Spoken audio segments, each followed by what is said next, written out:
It started with a letter. Plain, ordinary, the kind you barely glance at before tossing onto the kitchen counter.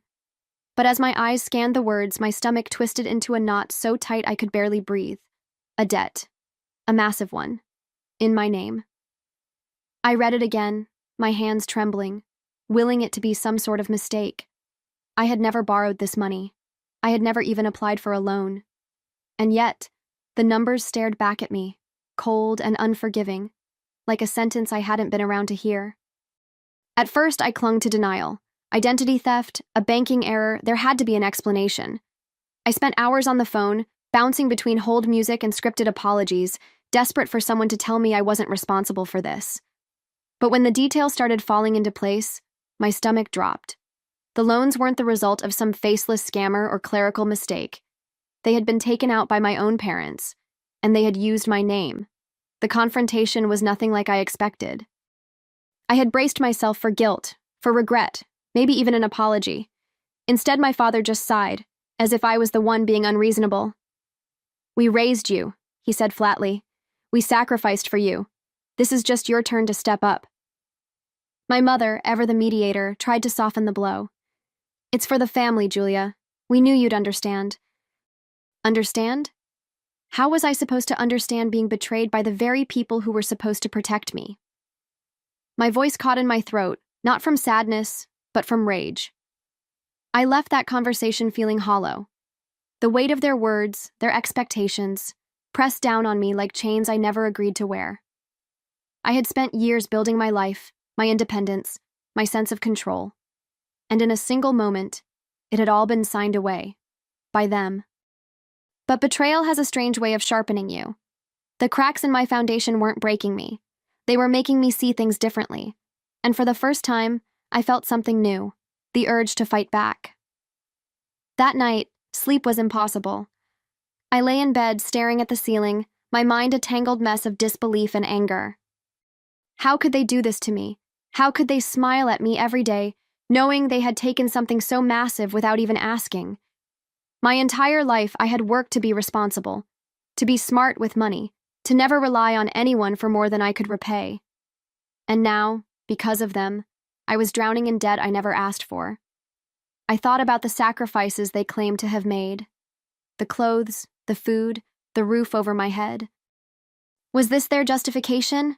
That raising me gave them the right to steal from me? I tried to recall moments when they struggled, times when they might have been desperate enough to justify this. But all I could remember were the little luxuries, the vacations, the expensive gadgets, the reckless spending they always shrugged off. And now, I was supposed to clean up the mess they had made. My phone buzzed, snapping me out of my thoughts. Another email, another warning. The urgency in the words was suffocating.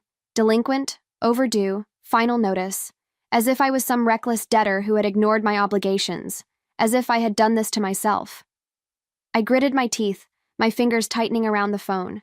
I could feel it. This slow shift inside me, something hardening, something breaking. The old version of me, the one who would have done anything for my parents, was slipping away. I sat up, breathing heavily, my heart pounding against my ribs. I needed a plan. I couldn't just accept this. I wouldn't. They expected me to roll over, to take this burden without question. But they had underestimated me. If they thought I would be their safety net, they were wrong. If they thought I wouldn't fight back, they were about to learn just how wrong they were. Morning came, but the haze of betrayal didn't lift. I went through the motions, brushing my teeth, making coffee, checking emails. Except now, every action felt laced with resentment. My parents had stolen from me, and yet I was the one expected to be rational, to be the bigger person.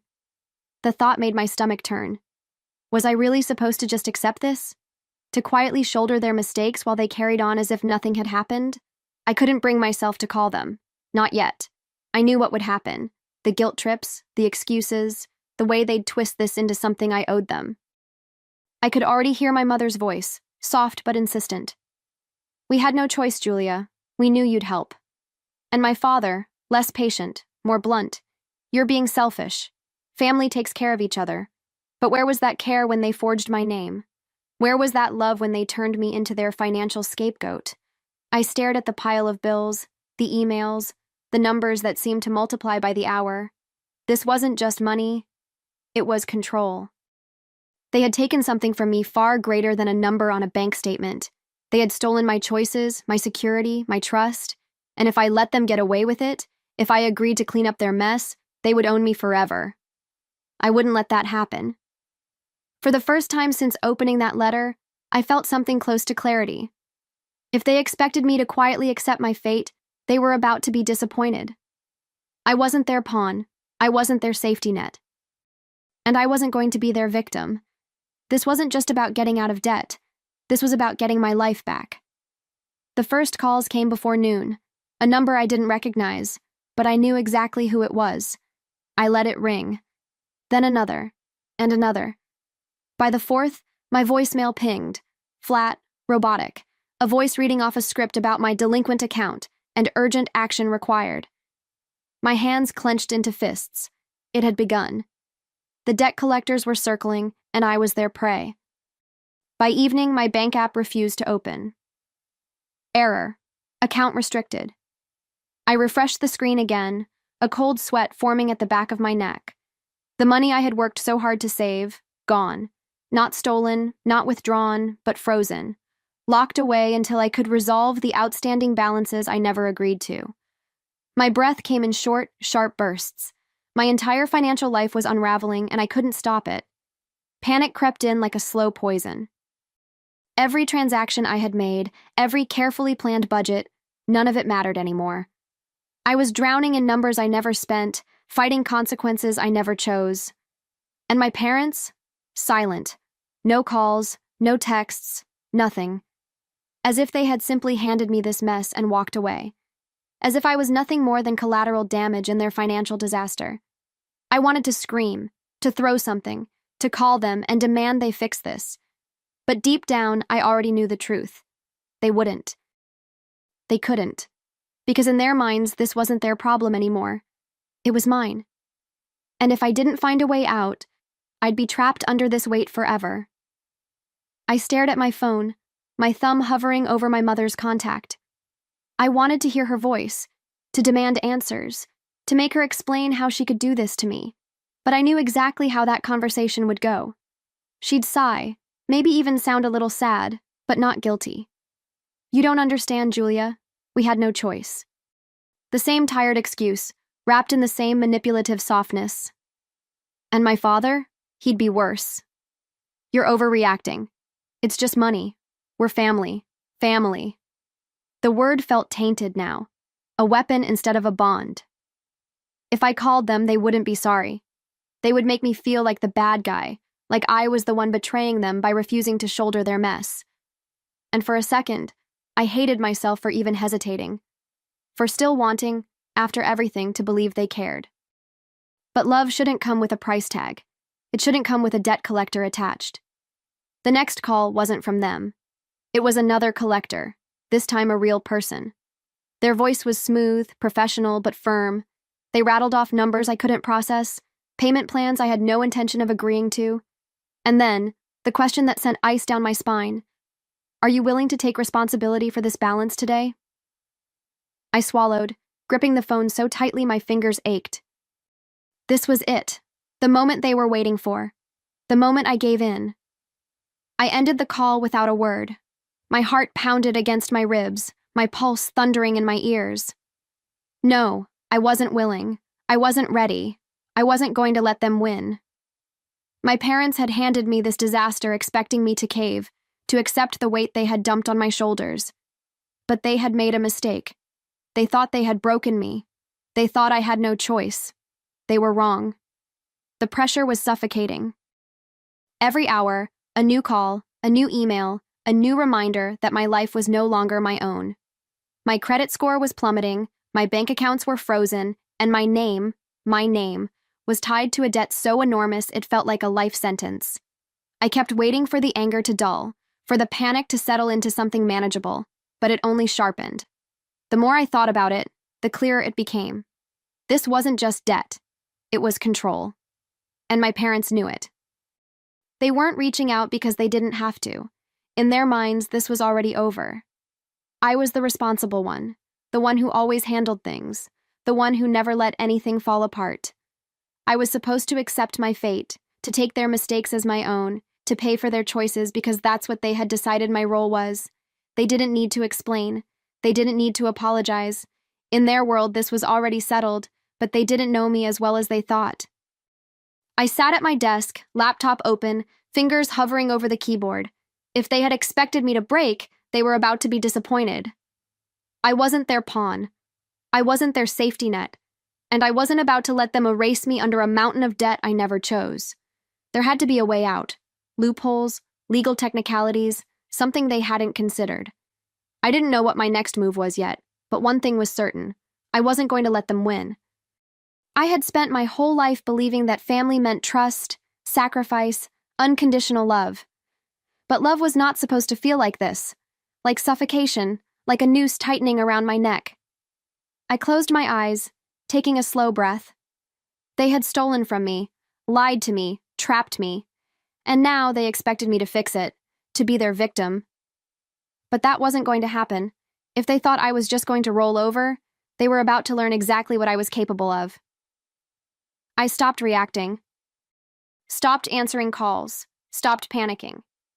If I was going to get out of this, I needed to think, not just survive each new wave of pressure, but fight. My parents had counted on my desperation, on my instinct to fix things, to make it all go away. But they had underestimated me. They saw me as their safety net. They forgot I could be a weapon. I started with the paperwork. Every email, every loan statement, every contract they had signed in my name. I printed everything, highlighting inconsistencies, circling signatures that weren't mine. I didn't know exactly what I was looking for yet, but I knew one thing. Fraud leaves a trail. And if they thought I wouldn't dig, they were wrong. The next step was securing myself. I opened a new bank account under a different institution, one they had never touched, moved what little funds I had left. I locked down my credit, placed fraud alerts, changed every password I had. I wasn't just fighting back, I was erasing every point of access they thought they had to me. If they wanted to use me, they would find nothing left to take. And then, I started looking at my options. Lawyers, financial loopholes, legal gray areas that could shift the blame where it belonged. I wasn't just trying to escape this debt, I was going to make sure it stayed with them. They had played a game, betting I'd fold. But I had news for them. I was done playing fair. The more I dug, the more cracks I found. The loan documents were sloppier than I expected, signatures that barely resembled mine, inconsistencies in birth dates, even an address I had never lived at. I stared at the papers, a slow, cold satisfaction settling in my chest. This wasn't just deception, this was sloppiness. And sloppiness could be used against them. I made calls, careful ones. A lawyer friend from college, a financial advisor I barely knew but had once helped with a project, even an old coworker who had dealt with identity fraud. Every conversation revealed another possible way out. If I could prove the signatures were forged, I could contest the debt. If I could prove my parents had committed fraud, the liability could shift back to them. The law wasn't on their side. It was on mine. But I couldn't move too fast. If they sensed what I was doing, they might try to cover their tracks, manipulate me into backing down. So I played my role. I sent polite, confused emails to the lenders, asking for clarification. I let a few debt collector calls go through, acting unsure, overwhelmed. I wanted them to think I was still on the edge, still drowning. That way, when I finally moved, they wouldn't see it coming. For the first time since this nightmare started, I felt something close to control. This wasn't just about getting out of debt anymore. This was about justice, about making sure they paid the price for what they had done, and the best part, they had no idea what was coming. I kept my mask on. When my mother finally called, her voice was light, almost casual, as if she were checking in on my well-being. "How are you holding up?" she asked, like I was going through a rough patch and not fighting to undo the damage she and my father had caused. I played along, let my voice waver just enough. "I don't know what to do, Mom. It's just so overwhelming." The guilt in her tone was non-existent. Instead, there was relief. She thought I was breaking. Good, let her think that. In reality, I was already 3 steps ahead. I had secured an appointment with a lawyer, forwarded the fraudulent documents, and started drafting my case. The evidence was stacking up in my favor, enough to prove that the loans had been taken out without my consent. My parents had gambled on me staying quiet, on my loyalty outweighing my self-preservation. They had bet everything on the idea that I would never turn on them. But they had underestimated just how much they had changed me. That night, I sat at my desk, staring at the folders, the bank statements, the legal notes I had scrawled down. This was it. The next move was mine. The moment I filed the complaint, the moment I pushed forward, my parents would no longer be my family in the way they once were. This wasn't just about money anymore. This was about betrayal, and I had made my decision. They weren't going to win. The complaint was filed. The moment I hit send, a strange calm settled over me. There was no going back now. My parents would be notified soon, and when they realized what I had done, the illusion they had built, the one where I would always bend, always absorb their mistakes, would shatter. A part of me braced for impact, but another part was ready for the fight. The first call came from my father. I let it ring. Then my mother, then my father again. A text followed, short and clipped. "What did you do?" My pulse should have spiked, but instead I felt nothing. They knew. They understood now that I wasn't playing their game anymore. For once, they were the ones panicking, scrambling to fix the mess they had created. And I was finally free of their expectations. Then came the anger. My father's voicemail was sharp, laced with a frustration he barely tried to contain. "I can't believe you'd do this to your own family," as if I was the one who had betrayed them. My mother's message was different, quieter, more insidious. "You don't have to take it this far, sweetheart. We can fix this together." Together. As if they hadn't abandoned me the second they signed my name onto those loans. I deleted the messages without responding. There was nothing left to say. They had made their choice, and now they had to live with it, just like they had expected me to. I expected more calls, more messages, maybe even a desperate visit. But instead, there was silence. A suffocating, heavy silence that felt more like calculation than surrender. They weren't backing down. They were regrouping. And I knew exactly what came next. The manipulation.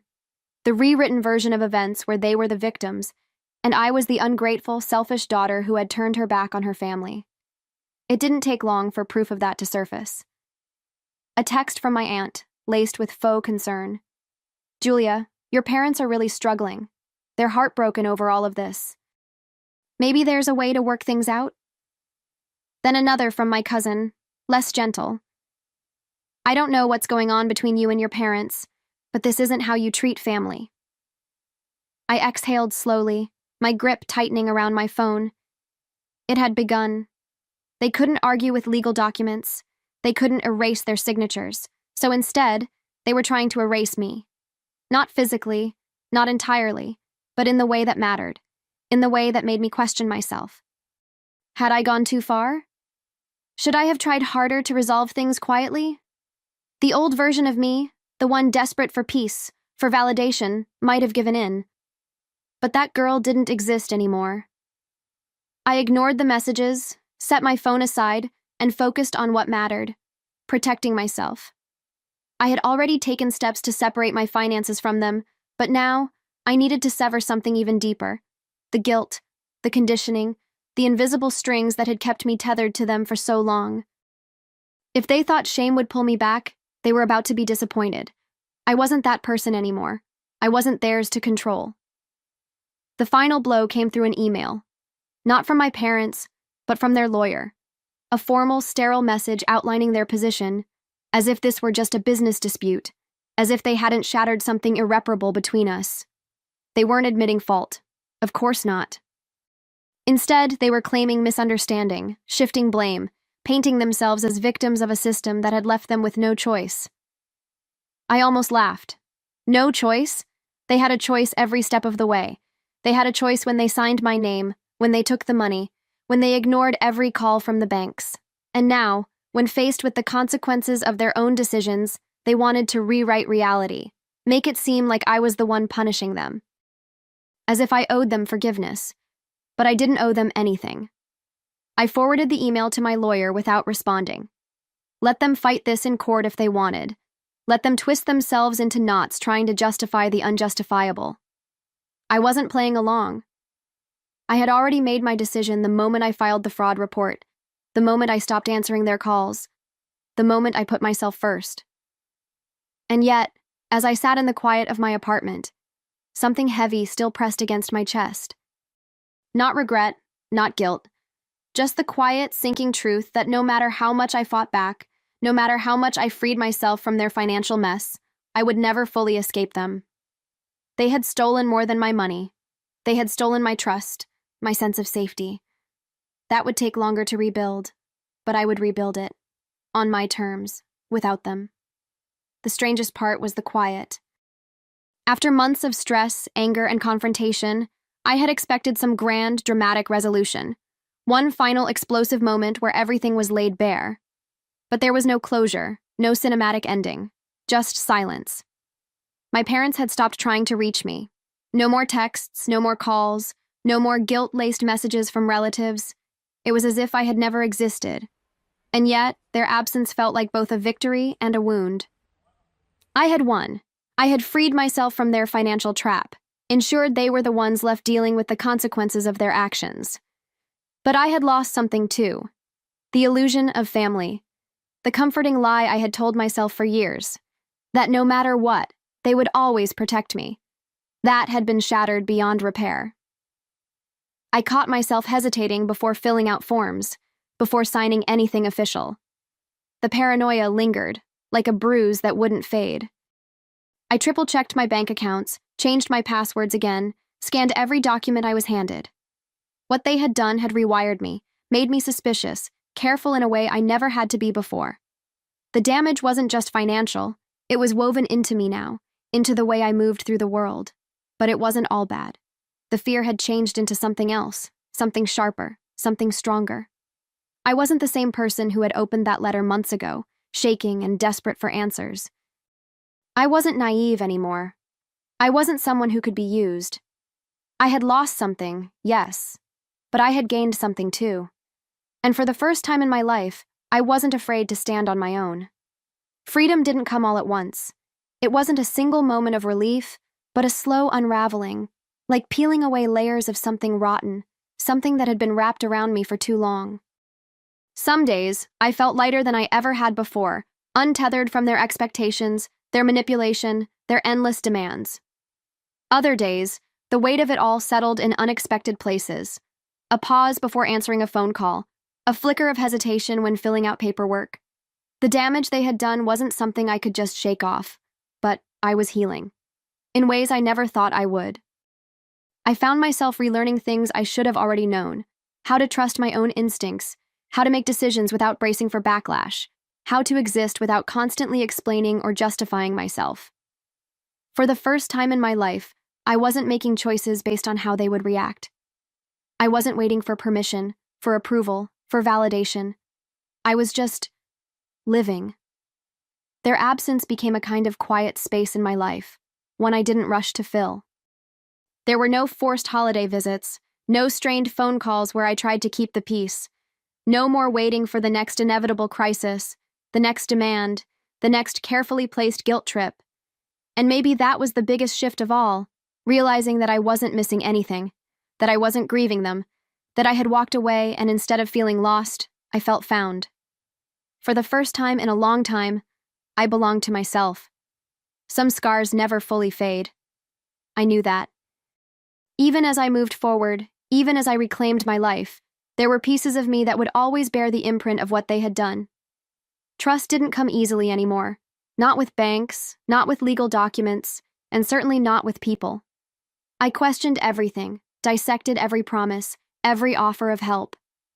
I had learned the hard way that love could be a weapon, that family could be just another kind of trap. But I wasn't bitter. I wasn't consumed by anger or regret. If anything, I felt sharper, more deliberate, more aware. I knew who I was now. I knew what I was capable of. And most importantly, I knew that I didn't owe anyone anything, especially not the people who had tried to steal my future out from under me. They had built their lives on lies, and for years I had been a part of that foundation. But I wasn't anymore. I still got updates about them, little whispers through relatives who hadn't yet learned to mind their own business. The house was gone. The cars, too. My father had tried to fight the legal battle, but the evidence had been too strong. My mother, ever the peacemaker, had tried to reach out again, not with an apology, of course, but with a soft, careful, "Can't we just move past this?" I didn't answer. There was nothing left to say, because I had moved past it. Not in the way she wanted, not in a way that erased what they had done. I had moved past them. Past the weight of their expectations, past the role they had tried to force me into. They had taken everything from me that they possibly could, but in the end, I had gained something they would never have. Freedom. And I wasn't looking back.